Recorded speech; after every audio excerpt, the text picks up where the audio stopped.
le jour, la date du martyre de notre bien-aimé est arrivée.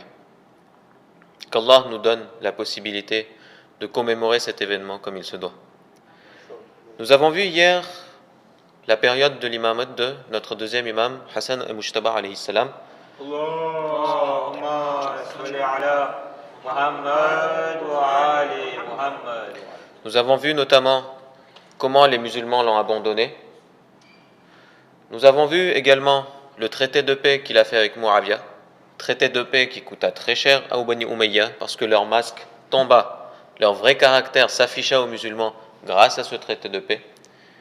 Et traité de paix qui permit également de sauver la communauté musulmane d'une extinction inévitable. Donc, après le traité de paix, l'imam Hussein alayhi salam retourna à Médina, où grâce à ses connaissances, son comportement, son éloquence, il rapprochait les gens de l'islam originel. Comme je l'ai dit, Muawiyah ne respecta aucune des clauses de ce traité, et le masque sur son visage tomba. À certains moments, Muawiyah demanda même à l'imam Hassan alayhi salam de combattre les Khariji. L'imam refusa en disant que celui qui méritait encore plus d'être combattu, c'est Muawiyah lui-même. Comment réagit son frère, l'imam Hussein alayhi salam, par rapport à ce traité? L'imam Hussein alayhi salam encouragea les gens à obéir à son frère, à respecter la décision de son frère. Et l'une des preuves en est que même après le martyre de l'imam Hassan alayhi salam, son frère l'imam Hussein alayhi salam, pendant son imamat, est resté fidèle à ce traité, même si quelques personnes venaient le voir en disant « Nous sommes prêts à combattre Muawiyah ». Et comme son frère, grâce à son comportement, grâce à son éloquence, il rapprochait les gens de l'islam originel. Dans le traité, Muawiyah ne devait désigner aucun successeur. Mais même cette clause-là, il ne la respecta pas. Il devait remettre le khilafat soit à Imam Hassan alayhi salam ou à défaut à l'imam Hussein alayhi salam. Clause qu'il ne respecta pas. Les gens connaissaient son fils Yazid. Yazid était connu pour faire des péchés ouvertement. Il n'avait pas l'étoffe d'un leader, de quelqu'un qui pouvait diriger un gouvernement. Selon certains récits, il jouait même avec des singes. Voilà, et c'était pas une personnalité qui pouvait diriger tous les musulmans.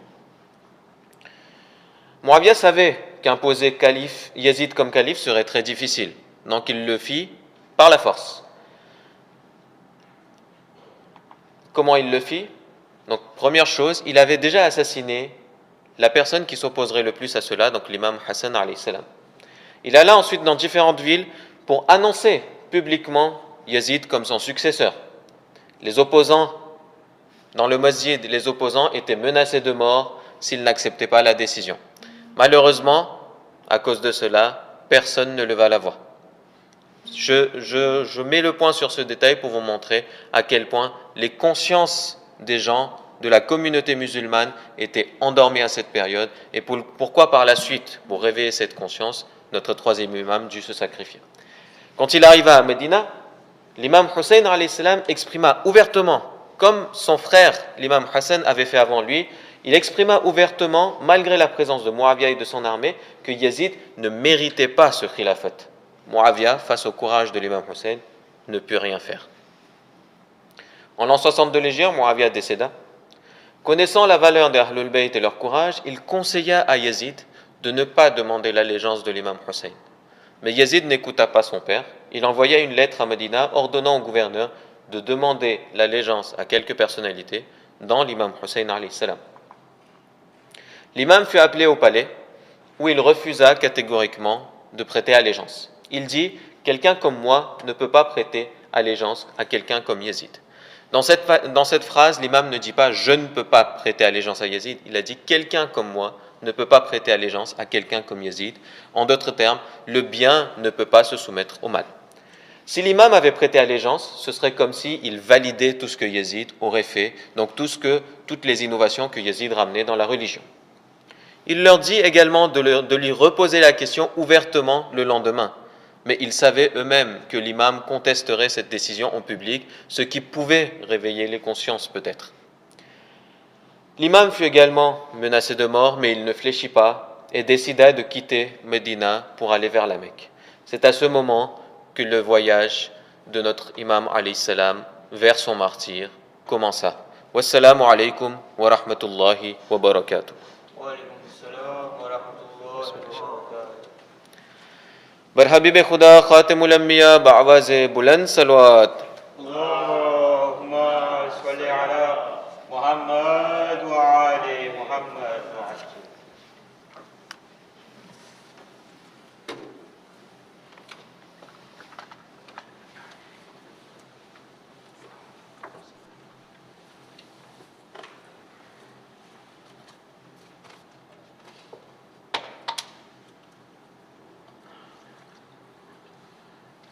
أعوذ بالله السميع العليم من الشيطان الرجيم. بسم الله الرحمن الرحيم. صلى الله عليك يا سيدي ويا مولاي يا رسول الله.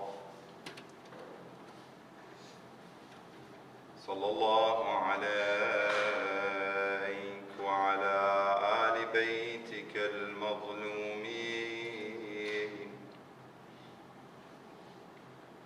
صلى الله عليك يا مولاي وابن مولاي يا أبا عبد الله. يا رحمة الله الواسعة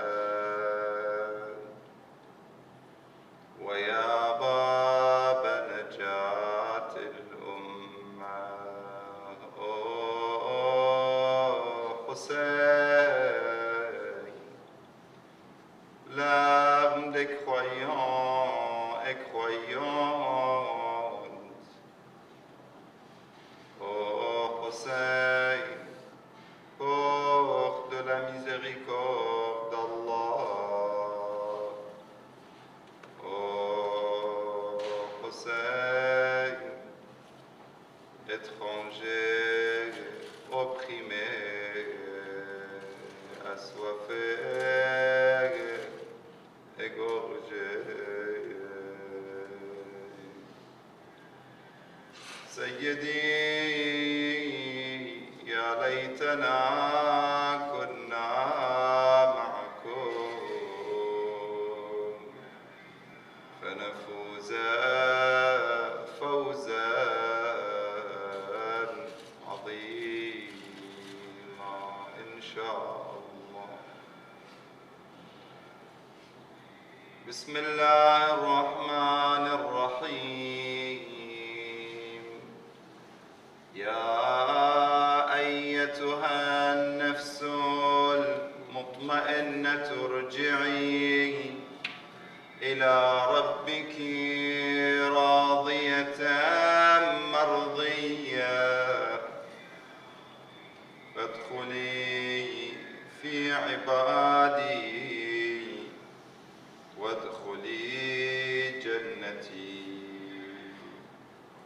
Ô toi, âme apaisée, retourne vers ton Seigneur, satisfaite et agréée. Entre donc parmi mes serviteurs et entre dans mon paradis. Décorer notre majlis avec salat ala Muhammad wa ali Muhammad. اللهم صل على محمد وعلى محمد. عظم الله أجورنا وأجوركم بمصابنا بالحسين عليه السلام. Nos condoléances pour le martyr de l'imam al-Hussein salawatullah wa salamu alayhi. Allahumma salli ala Muhammad et sa sainte famille et ses compagnons et ses fidèles. Qu'Allah subhanahu wa ta'ala nous écrive toujours, nous et nos enfants et nos descendants, parmi ceux qui pleurent la tragédie de Karbala, ceux qui connaissent la douleur de cette tragédie, ceux qui sentent la douleur de cette tragédie de l'imam al-Hussein et sa sainte famille le jour de Ashura. Il y a 2 jours, j'ai écouté des paroles d'un des imams sunnites qui parlait justement de cette tragédie et comment elle est cachée. On sait qu'il y a beaucoup de monde qui ne connaissent pas la vraie histoire de Karbala. Peut-être pour certains, ils connaissent cette histoire, ils savent, mais pas exactement, de loin. Ils n'ont pas vécu, ils n'ont pas senti. Et ça, c'est un rôle qu'on a aussi, d'expliquer, de parler de cela. Il y a beaucoup de livres chez les sunnites, chez nos frères sunnites, qui parlent de cette histoire, mais malheureusement, ce n'est pas très lu, comme At-Tabari, Tarikh At-Tabari. At-Tabari, un écrivain, un historien sunnite connu, il n'est pas chiite, mais il parle de l'histoire de Karbala. Il faut transmettre ça. Il faut montrer aux autres. Et je pense que c'est traduit, At-Tabari. Il est déjà traduit par plusieurs maisons d'édition sunnites. Bon, on ne va pas dire sunnite chiite, mais de toute façon, c'est déjà traduit. Si on sort seulement l'extrait de cette histoire de Tabari et on les diffuse. Pour que les gens sachent que nous, les chiites, si on part, on pleure, et on est triste le jour de Ashura, c'est pas pour rien, c'est pour une raison claire. C'est le prophète lui-même, sallallahu alayhi wa sallam, qui a pleuré l'imam al-Hussein. Dans plusieurs histoires, dans plusieurs citations, dans les Sahih, les livres de Sahih, l'histoire de Salama est très connue, l'histoire de récipient Qarura, qui devient du sang, c'est connu. Toutes ces histoires sont dans les sources de tous les musulmans, sans parler sunnites chiites. Mais il n'y a pas de lumière sur cette histoire. C'est devenu caché et on essaie de le cacher encore plus. L'histoire et la tragédie de l'imam al-Hussein, c'est une tragédie mondiale. On voit comment Gandhi parle de cette tragédie et les leçons de l'imam al-Hussein. Comment Mandela parle de leçons de l'imam al-Hussein. Les grandes personnalités du monde entier parlent de cette tragédie et de l'histoire de l'imam al-Hussein et des leçons prises par l'imam al-Hussein. Ça, c'est un rôle que, alhamdulillah, avec l'association Houes Hussein, avec des activités qu'on trouve chez vous, surtout les jeunes, Inch'Allah, on a l'espoir que ce message arrive, Inch'Allah ta'ala. Ce soir, quand je viens de lire les versets de Sourate Al-Fajr, les derniers versets de Sourate Al-Fajr, de 27 jusqu'au 30, Ya ayyatuha an-nafsul mutma'inna, et même le tout premier verset de cette sourate, Wal fajri wa layalin ashr, on voit que certains interpréteurs et certains savants, des grands savants, qui racontent et qui rapportent des hadiths et qui disent dans leur interprétation que cette sourate, c'est lié à l'imam al-Hussein. On a un hadith de l'imam al-Sadiq alayhi salam qui dit « Akthiru min qira'at surat al-Fajr, fa'innaha surat al-Hussein alayhi salam » Lisez beaucoup surat al-Fajr car c'est la sourate de l'imam al-Hussein alayhi salam. Et c'est pour cela que les 10 layalin ashr, il y a plusieurs interprétations. Quels sont layal al-ashr? Certains disent que c'est les premiers layali ashr du mois de Hijjah. Et aussi, il y a une autre interprétation que c'est les 10 premières nuits et jours du mois du Muharram. On a aussi chez nos savants, comme Ayatollah Mufidi et certains d'autres, qui disent qu'on peut accepter, ça veut dire l'interprétation d'un verset coranique n'est pas fermée. On ne va pas dire que quand on voit un verset, on doit dire qu'il y a une seule interprétation sur ce verset, de ce verset. Non. On peut avoir plusieurs interprétations et plusieurs versions et toutes les versions sont correctes. Sans dire que un c'est pas correct et l'autre c'est correct. Non. Le Coran peut avoir plusieurs significations en même temps. Ça c'est une théorie qui est très forte aujourd'hui chez beaucoup de savants et surtout spécialistes du Coran. C'est pour ça, après à la fin il dit « Ya ayyatuha nafs al-mutma'inna » on parle de l'imam al-Hussein. Ce soir, c'est comme Laylat al-Qadr. Comme vous savez, c'est même l'ihya, le fait de veiller la nuit jusqu'au matin, c'est très recommandé. Laylat al-Qadr, comme il l'a fait l'imam al-Hussein, alayhi salam, avec ses compagnons. Dans Laylat al-Qadr, dans la veille de Ashura, on a essayé de consoler et de présenter nos condoléances au prophète sallallahu alayhi wa sallam et à la famille prophétique, salawatullah wa salamu alayhi, on a essayé de faire quelque chose. Je ne vais pas dire qu'on était à la hauteur dans ces jours et nuits, mais chacun a sa, on peut dire, possibilité, ce qu'on a comme dans la main, ce qu'on pouvait faire. On a essayé, Inch'Allah, de servir cette histoire et ce message de l'imam al-Hussein alayhi salam. Maintenant, la veille de Ashura, c'est comme Laylat al-Qadr, je viens de dire, c'est le moment de demander aussi à Allah subhanahu wa ta'ala, invoquer Allah subhanahu wa ta'ala, et le dua sera, Inch'Allah, exaucé. N'est-ce pas? C'est comme Laylat al-Qadr.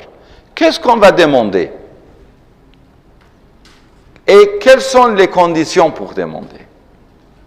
On dit labbayka ya Hussein, on dit ya laytana kunna ma'ak, on dit que on espère être avec toi et avec ton petit-fils, l'imam al-Mahdi, ajjalallah ta'ala farajahu sharif. Tout cela, c'est clair.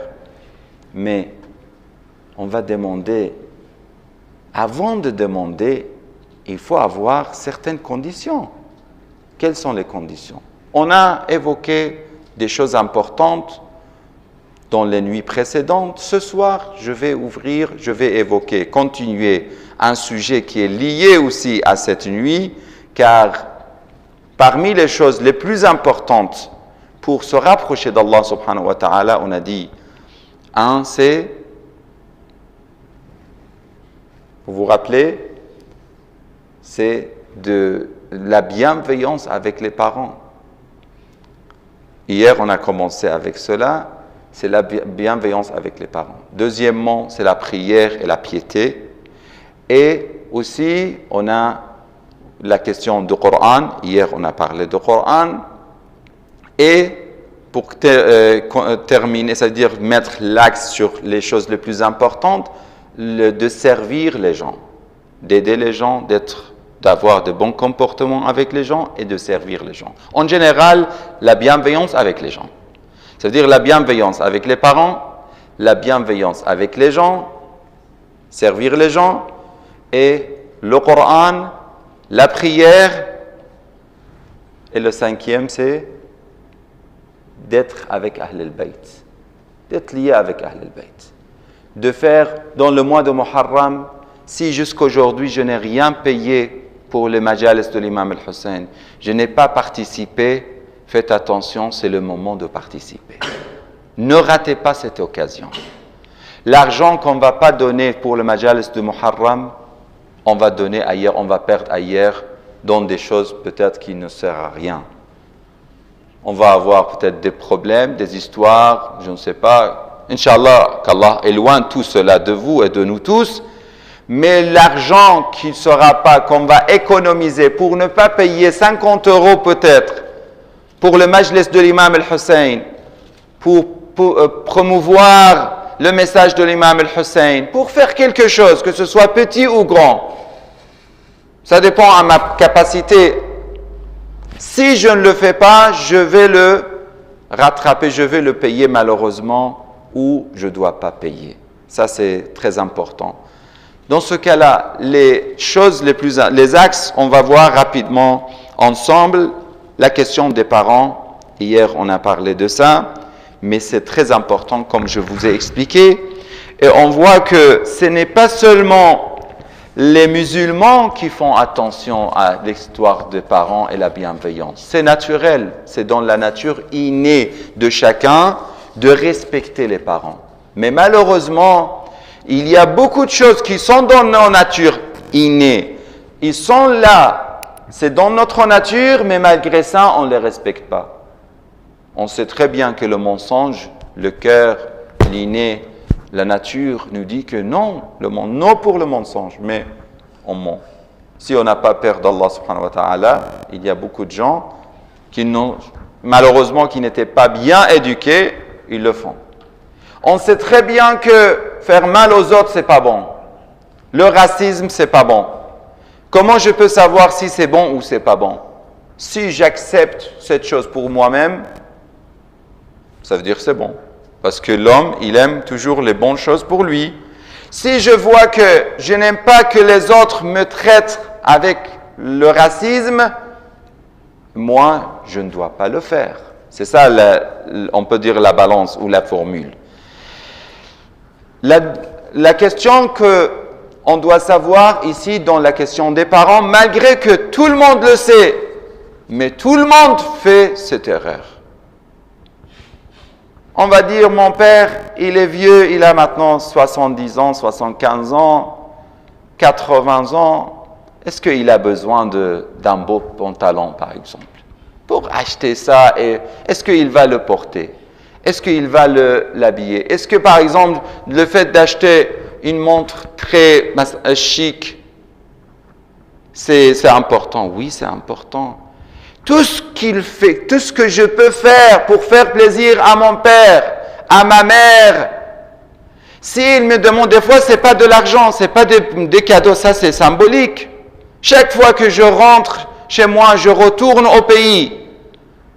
Même si je ne peux pas retourner maintenant, par exemple, je peux acheter par Amazon aujourd'hui un parfum. Et mon père va dire, bravo mon fils. Cette joie qui vient dans le cœur de mon père, sachez que cette joie va vous ouvrir, comme j'ai expliqué hier pour le Coran. Pareil, il y a des formules dans la création. Et le contraire, si je dis, mon père, j'ai pas le temps, sincèrement, j'ai pas le temps. Il n'a pas besoin de l'argent, il a besoin de quelques services, par exemple administratifs. Des questions qui prennent un peu de temps. Ça, c'est vrai, on est très occupé, mais pas pour nos parents. Je peux être occupé pour tout le monde, mais pas pour mes parents. C'est comme Dieu. Excusez-moi de dire ça, c'est pas excusez-moi, permettez-moi de dire ça. C'est comme j'ai des devoirs devant Dieu. Je ne peux pas dire j'ai pas le temps, je ne peux pas prier, j'ai un rendez-vous. Non. Ayatollah Bahjat, il dit, celui qui fait toujours la prière, et ça, il a appris ça de Ayatollah Qadi, de Marhoum Qadi, Radwanullah alayh. Il dit il nous avait expliqué cela, la prière, que je viens de dire, et c'est la nuit de la prière aussi. Comme on a expliqué, l'imam al-Hussein, la veille de Ashura, il a dit que permettez-nous de faire la prière et la lecture du Coran. Dieu sait que j'aime la lecture du Coran et la prière. Je ne peux pas dire j'ai pas le temps pour la lecture du Coran. Ça, c'est pas possible. J'ai pas le temps pour lire un journal. Ça, je peux accepter. Mais j'ai pas le temps pour lire et écouter la parole d'Allah une fois par jour au moins pour quelques minutes. Ça, c'est grave. Pareil pour la prière. Ayatollah Bahjat, il dit que Ayatollah Qadi, Il disait que celui qui est attaché à la prière, comment il peut être attaché? Celui qui ne rate pas la prière à l'heure. Malheureusement, hier, on n'avait pas pensé, bien sûr, pour la prière de Maghreb, il y a un peu de ihtiyat. Ça, je vous le dis, il y a un peu de différence, mais quand même, il ne faut pas, ça veut dire qu'Allah me pardonne, il ne faut pas, tarder beaucoup. Mais il faut faire un peu d'ihtiyat. Mais quand on sait que c'est l'heure de la prière, et on est sûr, parce qu'on doit être sûr, ça c'est important. Quand je suis sûr que l'heure de la prière est arrivée, et malgré ça je fais quelque chose, je m'occupe d'autre chose, c'est très grave. Qu'Allah nous aide pour ça, parce que c'est pas facile, hein. C'est pas facile. C'est pas donné à tout le monde de faire la prière à l'heure. Qu'est-ce qu'il dit Ayatollah Qadi? Il dit que moi je vous demande, faites la prière à l'heure et Allah prendra votre main pour être parmi les pieux et les awliya. Comment? Juste la prière à l'heure? Il dit oui, mais toujours à l'heure. Ça veut dire si je fais toujours et toujours, je suis vraiment, j'ai un engagement avec Allah, que c'est pas que je ne rate pas les prières. Ayatollah صلى على محمد وآل محمد.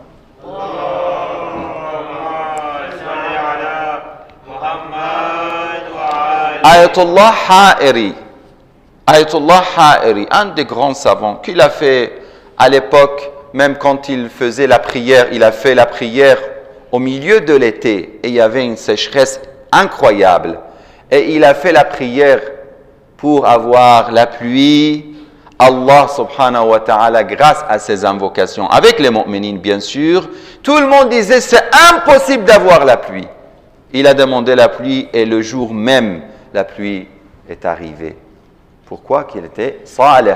Lui, il a répété 3 fois dans sa vie, c'est-à-dire il a répété 3 fois ses prières.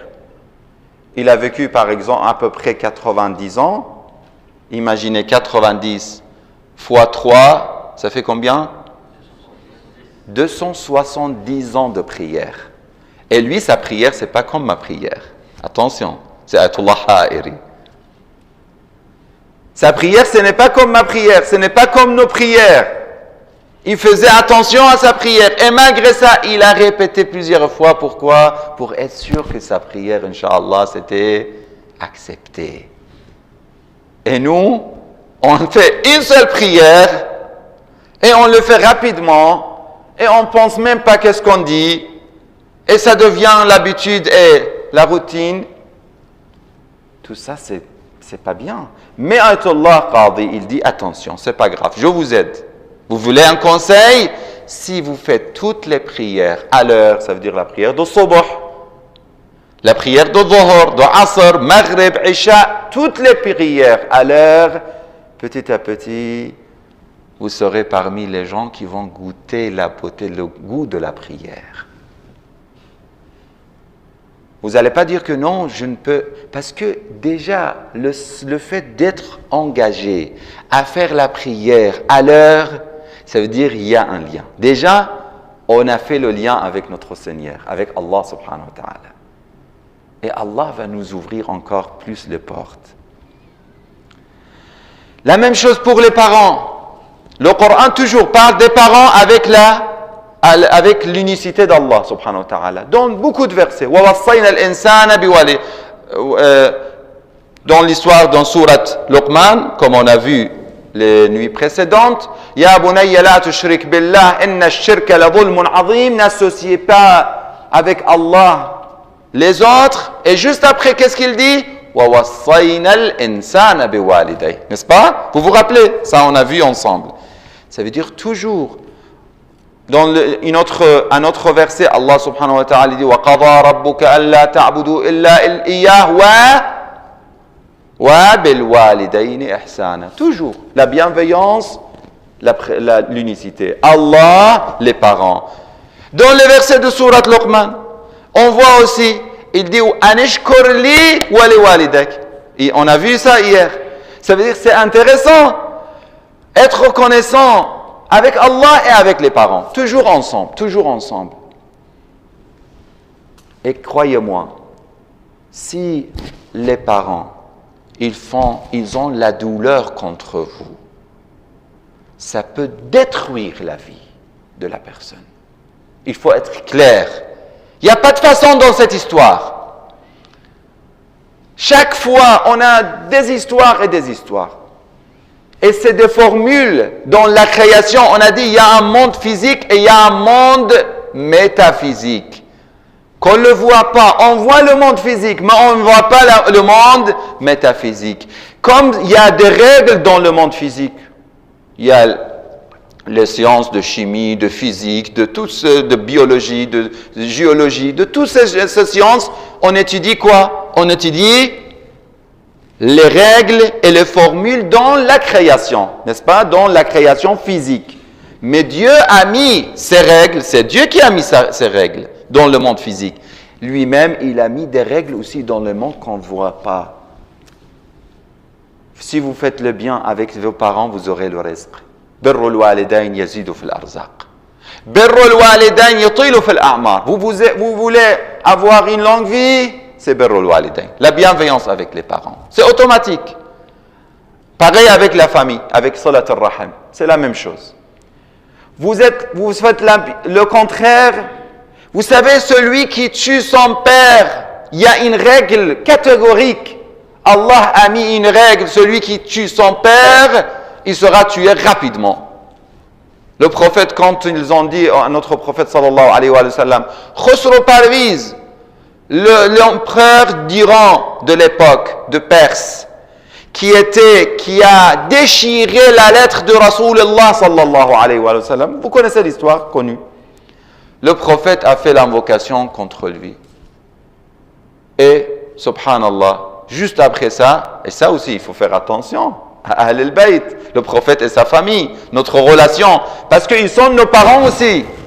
Nos premiers parents sont Ahl al-Bayt. Avant, nos propres parents sont Ahl al-Bayt. Le prophète dit, Ana wa ant abawa hadhihi al-umma. Comme j'ai des responsabilités envers mes parents, j'ai une responsabilité importante aussi envers l'imam al-Hussein, comme vous le faites aujourd'hui.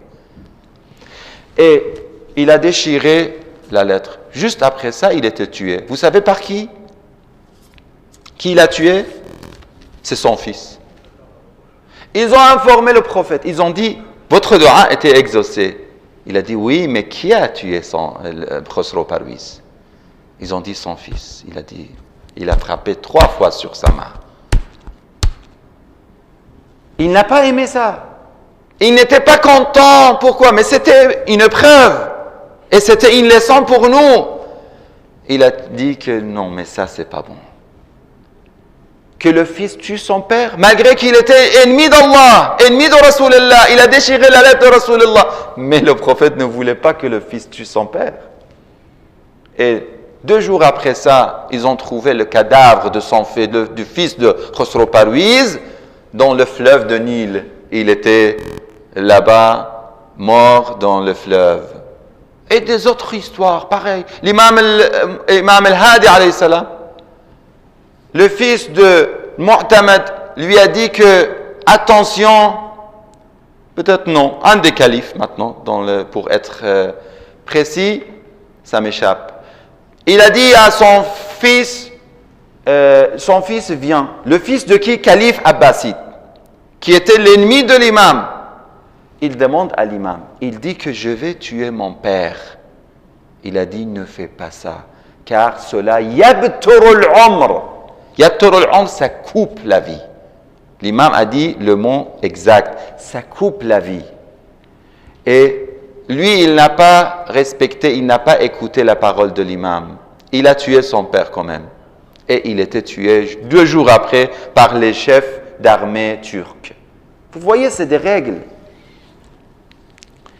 Cheikh al-Ansari, Cheikh Murtada al-Ansari, un jour, ils ont vu que chaque jour, c'est lui-même, il porte sa mère, la vieille, il la porte. Ayatollah Murtada al-Ansari, il est très connu, je pense que tout le monde le connaît, le grand marja de l'époque. Il a beaucoup d'histoires vraiment intéressantes, Ayatollah Cheikh Murtada al-Ansari.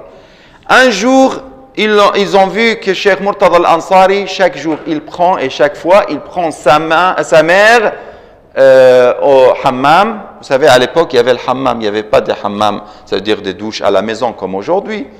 Il la prenait à la hammam et il revenait. Et il portait sa mère lui-même. Ils ont dit, vous êtes le marja' de Ta'ifa. Comme aujourd'hui, par exemple, Sayyid Sistani, imaginez. Vous êtes le marja' de Ta'ifa.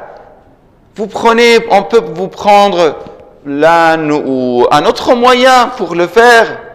Pourquoi vous faites ça? Il a dit, non, c'est une grâce. C'est moi qui ai besoin de cela. Je ne veux pas perdre cette occasion, cette grâce d'Allah subhanahu wa ta'ala. Tout ce que j'ai dans ma vie comme bénédiction, c'est grâce à cette dame. Tout ce que j'ai dans ma vie comme bénédiction. Si on veut être proche de l'imam al-Hussein, on doit être proche de nos parents. Et avec nos parents, on a un verset important aussi, pour être rapide. Le verset Surat al-Baqarah, verset 215. Allah subhanahu wa ta'ala dit يسألونك ماذا ينفقون قل ما أنفقتم من خير. Il t'interroge, ya Rasulallah. Qu'est-ce qu'on doit dépenser? Ya Rasulallah, dis à ces gens-là.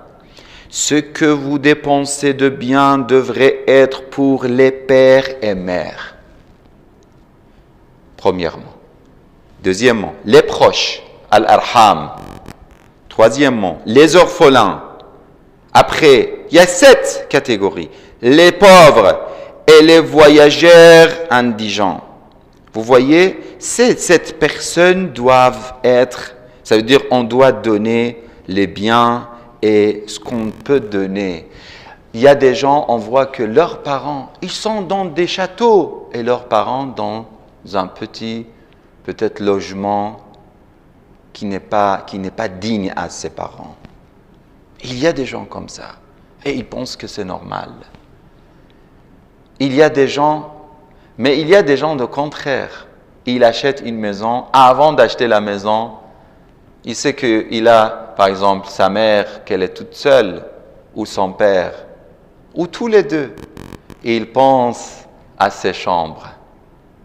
Et il donne la meilleure chambre pour sa mère et son père.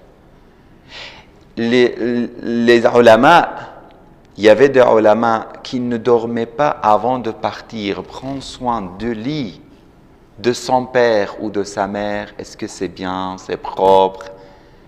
Nous, on prend soin de notre lit. Qu'est-ce qu'on va acheter comme drap, beau, intéressant, coloré?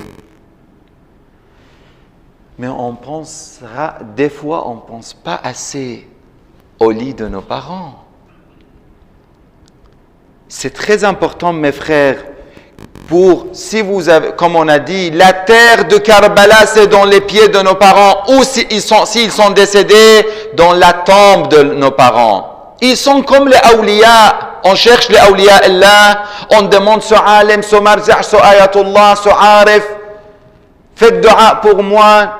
Avant de demander à tous ces gens-là, partez demander à vos parents de vous faire le dua. C'est plus efficace. Prenez la bénédiction dans la main et les pieds de vos parents. Un des ulama a tardé un peu de son rendez-vous avec un cercle de ulama. Quand il est arrivé, ils ont dit, t'as tardé, Sheikhana. Il a dit, désolé, mais j'étais en train d'embrasser le paradis, ça veut dire la terre du paradis. Il était en train de prendre soin de sa mère.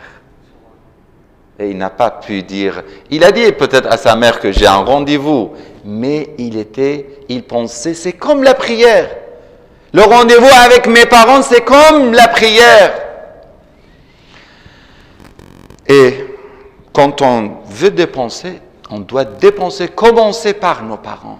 On doit payer le plus beau à nos parents. Acheter la voiture. Si on achète une voiture pour nous, la voiture de notre père doit être plus jolie et plus belle que la voiture de nos parents. C'est difficile, hein? Je suis en train de vous mettre dans les difficultés. Non.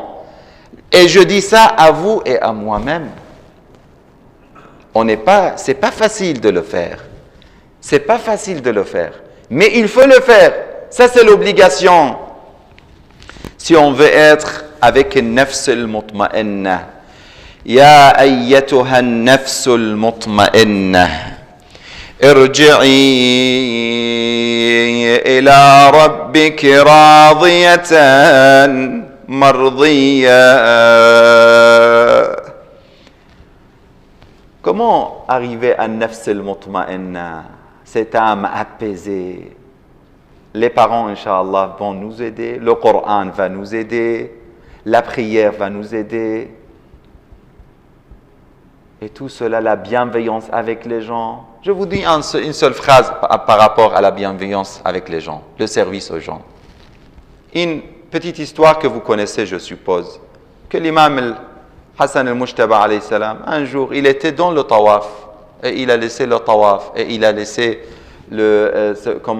l'i'tikaf, même il était dans l'i'tikaf. Et le tawaf, il a laissé l'i'tikaf. Et le tawaf, qui n'était pas apparemment le wajib, ou c'était avant la quatrième shaut, et il est parti avec une personne il était endetté, et il voulait l'aide de l'imam, alayhi salam. L'imam est sorti avec lui. Un des compagnons a dit, Ya Rasulallah, Ya ibn Rasulillah, ô fils de prophète, tu as oublié que tu es dans le i'tikaf, tu es dans la retraite spirituelle, dans la mosquée d'Allah subhanahu wa ta'ala, et tu faisais le tawaf. Tu laisses tout ça. Comment tu fais ça? Il a dit que Sami'tu jaddi Rasulallah sallallahu alayhi wa sallam. J'ai entendu mon grand-père qui disait que celui qui va, qui part, qui fait des marches, des pieds, des pas pour aider son frère mu'min, il aura la récompense de celui qui fait 7000 ans la prière tous les jours, excusez-moi, la prière toutes les nuits et le jeûne tous les jours. Imaginez, 7000 ans. Est-ce que c'est l'exagération? Non. Ayatollah Fadl Lankarani, un des maraja, il dit que prenez de moi cette parole. Et le jour de jugement, si ce n'était pas vrai, vous pouvez m'arrêter. Vous pouvez m'arrêter. Il a dit que j'ai lu des dizaines d'années, j'ai lu des hadiths. Ayatollah Fadl Lankarani, il est connu. Il est décédé maintenant. Il était un de maraja de Qom. Il a dit, j'ai lu des hadiths, des milliers de hadiths. Dans toute ma vie, je n'ai pas trouvé une chose plus importante que servir les gens. Si vous faites le service et vous aidez les gens et vous servez les gens, Allah subhanahu wa ta'ala va vous donner le paradis, insha'Allah. Ya ayyatuha an-nafs al-mutma'inna irji'i ila rabbiki radiyatan mardiyya, satisfaite et agréée. Il n'a pas fait du mal aux gens, il n'a pas blessé les cœurs des gens. Dans ce cas-là, fadkhuli fi ibadi, entre donc parmi mes serviteurs. Comment je peux blesser les cœurs des serviteurs d'Allah et après dire je vais entrer parmi eux? Ce n'est pas possible. Wadkhuli jannati, et c'est la grande victoire d'entrer le paradis d'Allah subhanahu wa ta'ala. Si vous me permettez, avant le majlis, je vous ai dit que je voulais parler de l'histoire d'Edison. Edison, vous connaissez, et comment il était bienveillant avec ses parents. Et il avait dit, tout ce que j'ai comme bénédiction dans ma vie, il n'est pas musulman. Parce que les parents, il n'y a pas de règle musulman, non pas musulman. Même si tes parents ne sont pas musulmans, le prophète dit, il faut les respecter. Il faut être bienveillant avec eux. Il n'y a pas de règle, il n'y a pas d'exception pour les parents. Mais ce qui est intéressant aussi, on voit que parmi les gens qui ont eu des pris comme lui pasteur. Quand ils ont donné dans une cérémonie, ils lui ont donné, ça veut dire la plaque d'honneur ou des choses comme ça. Il a fait un mot. Regardez qu'est-ce qu'il dit. C'est intéressant. Écoutez. Oh mon père et ma mère. Ils étaient déjà décédés. Oh mon père et ma mère. Oh mes chers disparus, qui avaient si modestement vécu dans cette petite maison. C'est à vous que je dois tout. Ma veillante mère, tu les as fait passer en moi. Si j'ai toujours associé la grandeur de la science à la grandeur de la patrie, c'est que j'étais imprégné des sentiments que tu m'avais inspirés. Et ainsi de suite, des paroles qui parlent que toute la grâce de ma vie, c'était mes parents. Ce soir, c'est la nuit de Abdullah al-Radi' ou Ali al-Asghar. Cette nuit très triste de Muharram, l'imam al-Hussein s'adressa à ses compagnons il a loué Allah subhanahu wa ta'ala, puis il dit: en vérité, je ne connais pas de compagnon meilleur et plus fidèle que le mien, ni de membres d'une famille plus pieuse et plus attachée à Allah que les miens. Je ne crois pas que nous allons encore passer un jour avec eux. Aussi, je donne l'autorisation à tous de partir maintenant. Vous n'avez aucune obligation envers moi. Profitez de la nuit pour partir et que chacun d'entre vous prenne par la main un des membres de ma famille et dispersez-vous dans le noir de cette nuit. Et laissez-moi, car ces gens n'ont qu'après moi. Une fois que je serai pris, ils ne feront plus attention à vous. Ses frères, ses fils, ses neveux, sa famille et ses compagnons répondirent: mais pourquoi le ferions-nous, Ya ibn Rasoulillah? Pour que nous restions en vie après ta mort, qu'Allah ne permette jamais une telle chose. Muslim ibn Awsajal, le héros de la bataille d'Azerbaïdjan, dit: nous n'allons pas t'abandonner sans nous acquitter de notre devoir envers toi. Non, Allah ne me verra jamais faire cela. Saïd al-Hanafi dit: mon souverain, par Allah, si je savais que je serais tué pour toi, puis ressuscité, pour être brûlé vif et avoir les cendres éparpillées dans le vent, et confie ainsi de moi 70 fois, jamais je ne t'abandonnerai, jamais, ya ibn Rasoulillah, jusqu'à ce que je meure pour toi. Et comment je ne le ferai pas alors qu'il n'est question d'une seule mort? Les compagnons se retirèrent cette dernière nuit, qu'ils passèrent en partie en famille, rassurant leurs femmes et enfants, en partie en prière, en lecture de Coran, se préparant à la rencontre avec Allah.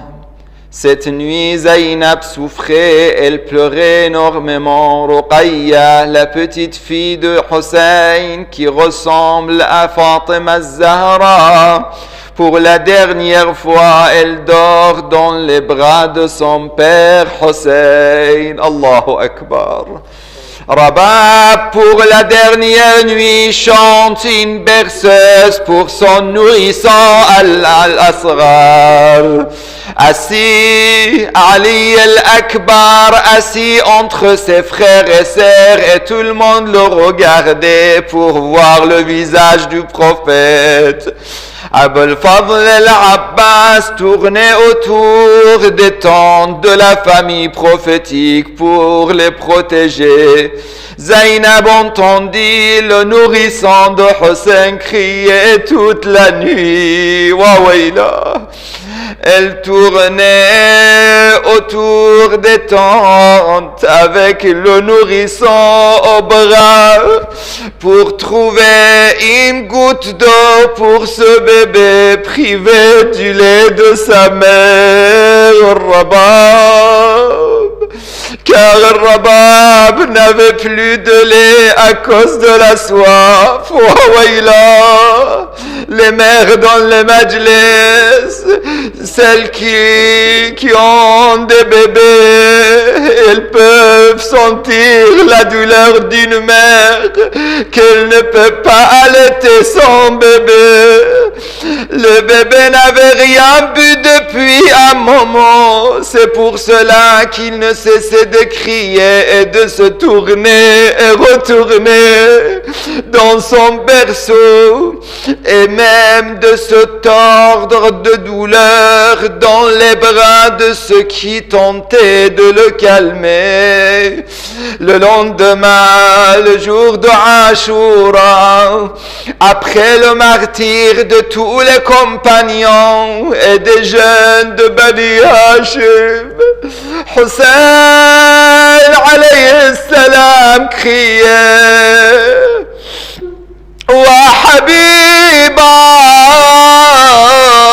oh Habib, oh Zuhair, oh Muslim, oh mon fils Ali, oh Qasim, oh Abbas, Mali unadikum fala tujiboun.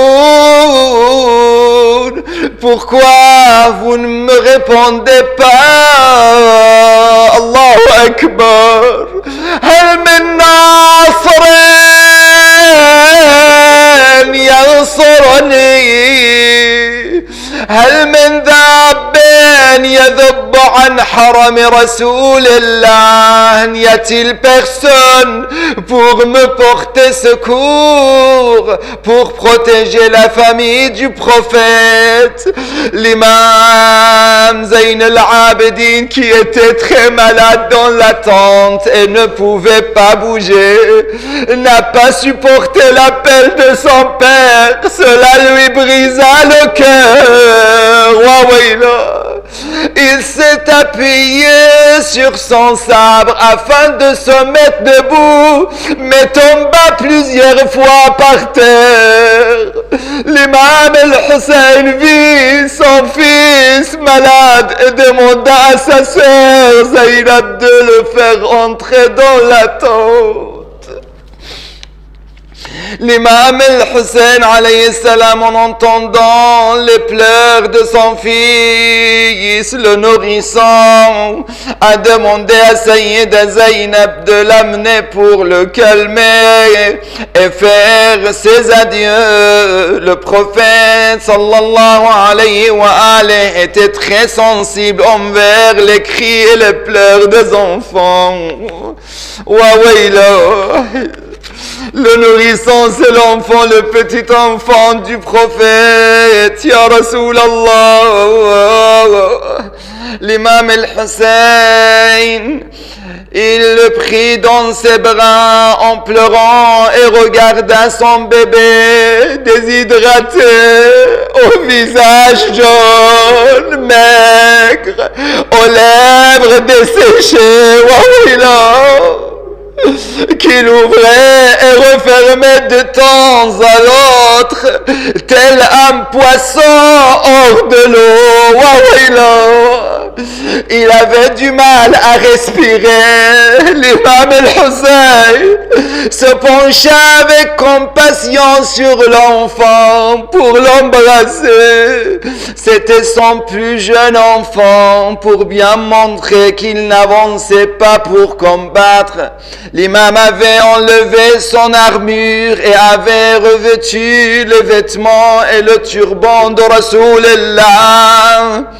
Il s'est approché des ennemis. Les ennemis se demandaient ce qu'il se passait, pourquoi l'imam venait ainsi au-devant d'eux et quelle était cette chose enveloppée de linge que l'imam tenait précieusement dans ses bras. Hussein s'adressa à eux en disant: ô peuple, vous avez tué mes frères, mes enfants et mes compagnons. Il ne me reste que ce nourrisson innocent qui meurt de soif. Donnez-lui à boire une gorgée d'eau de ce fleuve. Wawayla. Le camp d'Ibn Sa'd était divisé en deux. Certains disaient: si les adultes ont tort, quel est le péché de ce nourrisson? Et d'autres disaient: tuez-le et ne laissez personne de cette famille. Ibn Sa'd cria à Harmala: fais taire la dispute des gens. Demanda: que dois-je faire? Ibn Sa'd dit: tu ne vois pas son cou blanc. Tu ne vois pas son cou blanc, lance-lui une flèche. Wawayla.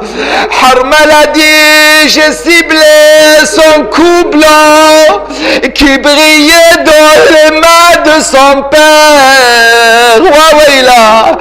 Harmala lui lança une flèche qui le transperça la gorge. Wawayla. Husseina, il a sorti ses mains, le bébé, des vêtements et enlaça le cou de son père en se débattant comme l'oiseau égorgé. Wa Aliya, la ilaha illallah. L'imam, alayhi salam, pouvez-vous imaginer une telle oppression? Pouvez-vous imaginer une telle souffrance? L'imam al-Hussein est garib, ya Hussein. L'imam al-Hussein posa sa main sur la gorge de son fils pour essayer de retenir le sang, mais sa main fut vite pleine de sang. Il jeta le sang vers le ciel, et selon un propos de l'imam al-Baqir, aucune goutte ne retomba au sol. Il leva l'enfant vers le ciel et dit: ce qui me facilite le malheur qui m'arrive, c'est que cela se fait sous le regard d'Allah. La hawla wa la quwwata illa billah al-ali al-azim. Inna lillahi wa inna ilayhi raji'un. Salawat ala Muhammad wa ala Muhammad.